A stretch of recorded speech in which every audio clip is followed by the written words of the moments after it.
Hey guys, it's Elise, and I'm so excited because I have Josh Johnson. Good to see you guys.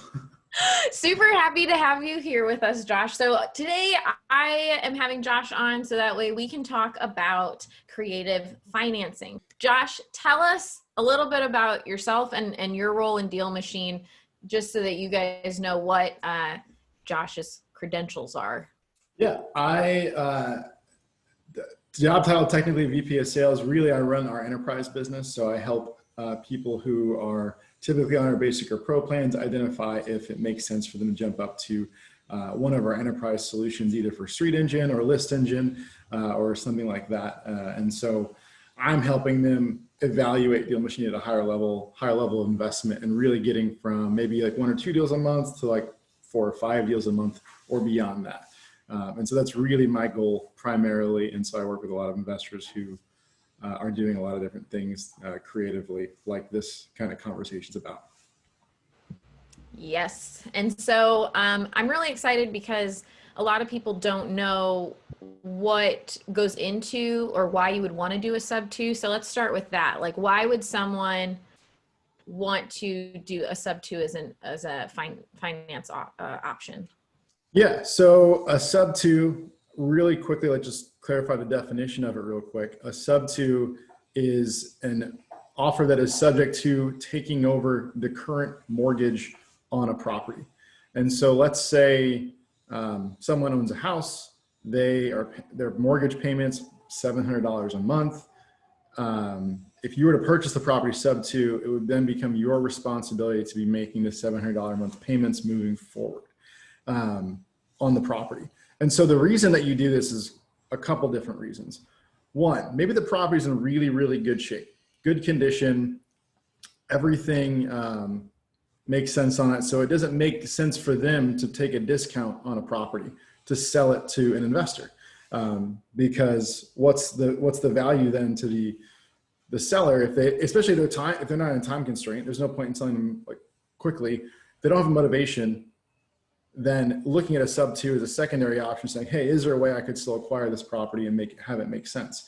And so, for example, let's say this $700 a month property for the mortgage that's currently on it is also able to be rented at $1,200 or $1,300.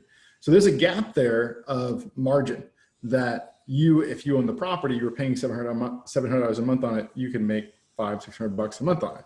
So that becomes interesting at the very least. And so depending on the equity percentage, the owner's situation, they might say, hey, you know what, if you can just get me a check at closing of $10,000, for example, I'll let you just take over the property subject to my existing mortgage. So instead, the investor who's purchasing this property is no longer having to go find financing for the entire purchase. They are no longer needing to find the financing or even come up with maybe what would be a higher percentage down payment to acquire the property.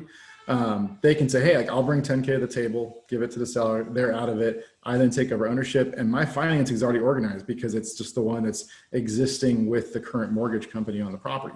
And so it lets you open up some opportunities that maybe the house doesn't make sense for them to take a discount on the property. So you can, without giving them a discount, or without buying the property at a discount, you could still buy a property in a deal that makes sense for you, and then still get the rental income moving forward, still get the appreciation of the property moving forward. Other situations, it could make sense. They might come to you and say, hey, like, I got an $80,000 lien on this house or mortgage on the house. Maybe it's only worth $80,000. So you can't buy it for cash from $80,000. You can't go borrow $80,000 from a hard money lender, and a flipper type person isn't going to be interested in it. But again, if you're looking for a rental, maybe it is worth $80,000. That's the mortgage on it. Like, I can't pay you more than that. They could say, hey, I'll just walk away from the property. You just take over the mortgage payments. Again, you want to make sure the mortgage payments allows for a margin to what you can rent at. But then you have a deal. You have an opportunity to have a property and then have a renter in place that pays down the mortgage over time and gives you another opportunity for cash flow that way. So that's really a couple of the key reasons you might find a SubTo is maybe their equity is not in a position, maybe the property just doesn't make sense to be discounted. And then it can create some cash flow opportunities that you might not have if you're exclusively looking at it from a cash offer perspective. Some of the downsides to think about with subject to, technically a lot of mortgages have clauses in them that on sale of the property, you need to pay off the mortgage. It needs to be fulfilled and paid in full at that moment. And so having a local attorney who has done subject twos before, critically important to this process. There's a couple different ways to go about recording titles, depending on the state, and how to make sure you're securing your position to the property without getting that mortgage called due on you. Because technically, if the property is sold, the lender could at any time call the mortgage due if they chose to. That being said, they're not going to do that as long as typically not going to do that as long as you make the payments on the property moving forward.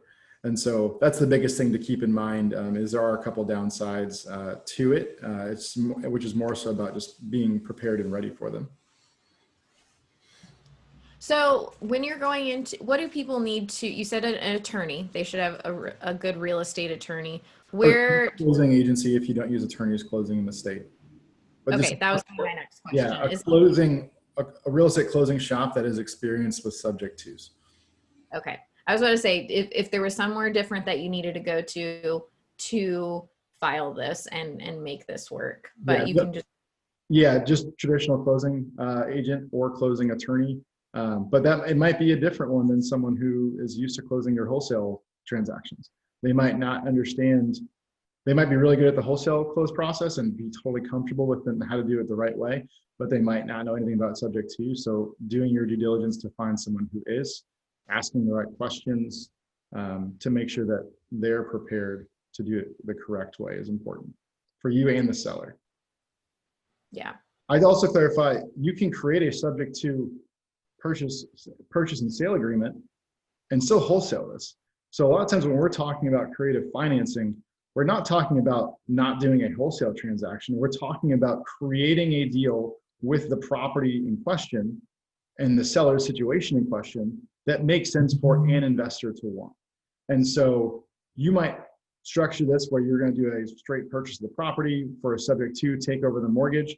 And then similar to any purchase and sale agreement, you can wholesale your rights to that contract and assign them, and then still sell that for a margin on the fund to get paid at closing as a wholesale. All right. That was great. Okay. Well, this is all about subject to, but we're actually going to have more from Josh about double closing, about what's the benefits between single versus a team of drivers, if you've been on the fence with that. So thank you, Josh, for being with us. And don't forget to like and subscribe to our channel and turn on the notification bell so that way you can get the most up-to-date information about DealMachine and real estate investing. Happy deal finding!